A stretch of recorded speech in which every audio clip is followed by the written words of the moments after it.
तो अब अगला अध्याय आप लोगों को सुनाते हैं। तो ओम नमः शिवाय, जय श्री राम। चलिए सुनाते हैं अगला अध्याय।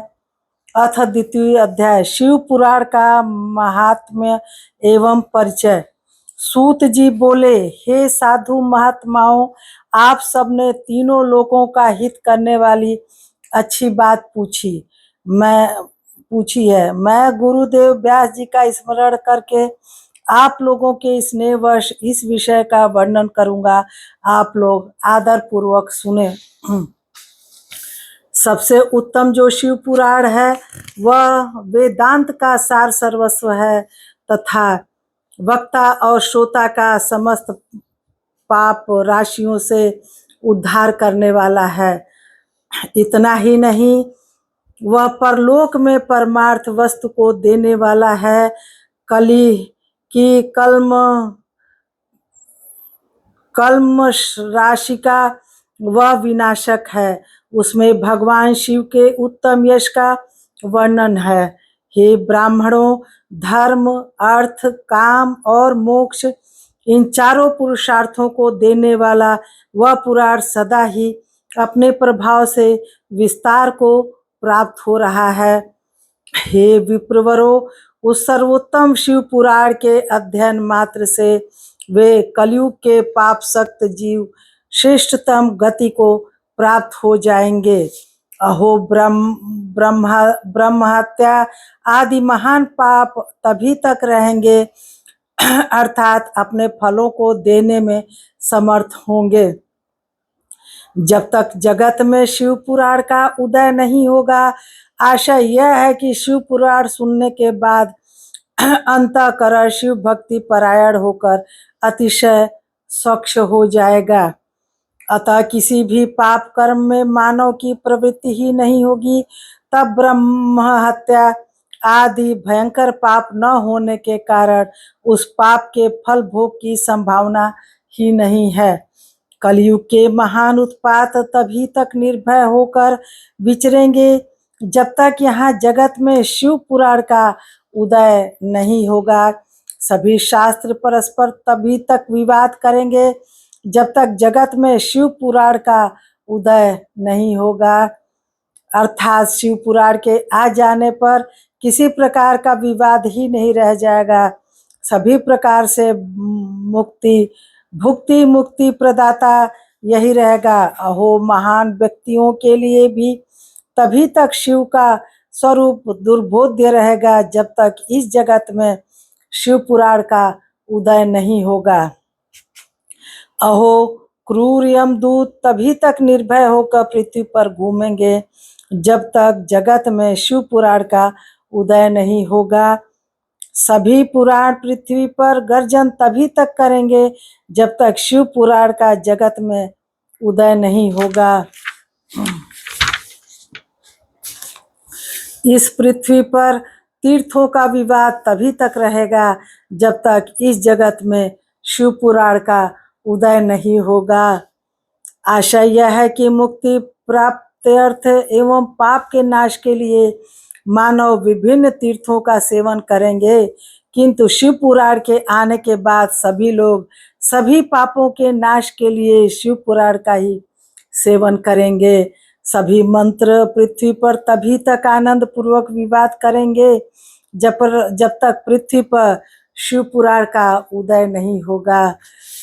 सभी क्षेत्र तभी तक पृथ्वी पर विवाद करेंगे जब तक पृथ्वी पर शिव पुराण का उदय नहीं होगा। सभी पीठ तभी तक पृथ्वी पर विवाद करेंगे जब तक पृथ्वी पर शिव पुराण का उदय नहीं होगा। सभी दान पृथ्वी पर तभी तक विवाद करेंगे जब तक शिव पुराण का पृथ्वी पर उदय नहीं होगा। सभी देवगण तभी तक पृथ्वी पर विवाद करेंगे जब तक शिव पुराण का पृथ्वी पर उदय नहीं होगा। सभी सिद्धांत तभी तक पृथ्वी पर विवाद करेंगे जब तक शिव पुराण का पृथ्वी पर उदय नहीं होगा। हे विप्रो, हे श्रेष्ठ मुनिगण, इस शिव पुराण के कीर्तन करने और सुनने से जो जो फल होते हैं उन फलों को मैं संपूर्ण रूप से नहीं कह सकता हूँ, अर्थात शब्दों के द्वारा इसके सभी फलों को नहीं कहा जा सकता है। हे निष्पाप मुनिगण, तथापि शिव पुराण का कुछ महात्म्य आप लोगों से कहता हूँ। जो व्यास जी ने पहले मुझसे कहा था, आप लोग चित्त लगाकर ध्यान पूर्वक सुने। जो भक्ति पूर्वक इस शिव पुराण का एक श्लोक या आधा श्लोक भी पढ़ता है, वह उसी क्षण पाप से छुटकारा पा जाता है। जो आलस्य रहित होकर प्रतिदिन भक्ति पूर्वक इस शिव पुराण का यथाशक्ति पाठ करता है, वह जीवन मुक्त कहा जाता है। जो इस शिव पुराण की सदा पूजा करता है, वह निस्संदेह प्रतिदिन अश्वमेध यज्ञ का फल प्राप्त करता है। जो व्यक्ति साधारण पद की प्राप्ति की इच्छा से इस शिव पुराण को मुझसे अथवा अन्य किसी से सुनता है, वह भी पातकों से मुक्त हो जाता है। जो इस शिव पुराण को समीप से प्रणाम करता है, वह सभी देवों की पूजा का फल प्राप्त करता है, इसमें संशय नहीं है। जो इस शिव पुराण को स्वयं लिखकर शिव भक्तों को दान करता है, उसके पुण्य फलों को सुने। शास्त्रों का अध्ययन करने और वेदों का पाठ करने से जो दुर्लभ फल प्राप्त होता है, वह फल उसको प्राप्त होता है। जो चतुर्दशी तिथि के दिन उपवास करके इस शिव पुराण का शिव भक्तों के समाज में पाठ करता है, वह श्रेष्ठ पुरुष है। वह व्यक्ति शिव पुराण के प्रत्येक अक्षर की संख्या के अनुरूप गायत्री के पुरस्चरण का फल प्राप्त करता है और इस लोक में सभी अभिष्ट सुखों का भोग कर अंत में मोक्ष प्राप्त करता है। जो चतुर्दशी की रात में उपवास पूर्वक जागरण करके शिव पुराण का पाठ करता है या इसे सुनता है, उसका पुण्य फल मैं कहता हूँ। कुरुक्षेत्र आदि सभी तीर्थों में पूर्ण सूर्य ग्रहण में अपनी शक्ति के अनुसार विप्रों को और मुख्य कथावाचकों को धन देने से जो फल प्राप्त होता है, वही फल उस व्यक्ति को प्राप्त होता है। यह सत्य है, सत्य है, इसमें कोई संदेह नहीं है। जो व्यक्ति इस शिव पुराण का दिन रात गान करता है, इंद्र आदि देवगण उसकी आज्ञा की प्रतीक्षा करते रहते हैं। इस शिव पुराण का पाठ करने वाले और सुनने वाले व्यक्ति जो श्रेष्ठ कर्म करता है, वो कोटि गुना हो जाता है, अर्थात कोटि गुना फल देता है। जो भली भांति ध्यान पूर्वक इसमें भी श्री रुद्र संहिता का पाठ करता है, वह यदि ब्रह्माघाती भी हो तो 3 दिनों में पवित्र आत्मा हो जाता है। जो भैरव की मूर्ति के पास मौन धारण कर श्री रुद्र संहिता का प्रतिदिन 3 बार पाठ करता है, वह सभी कामनाओं को प्राप्त कर लेता है। जो व्यक्ति वट और बिल्व वृक्ष की प्रदक्षिणा करते हुए उस रुद्र संहिता का पाठ करता है, वह ब्रह्म हत्या के दोष से भी छुटकारा पा जाता है।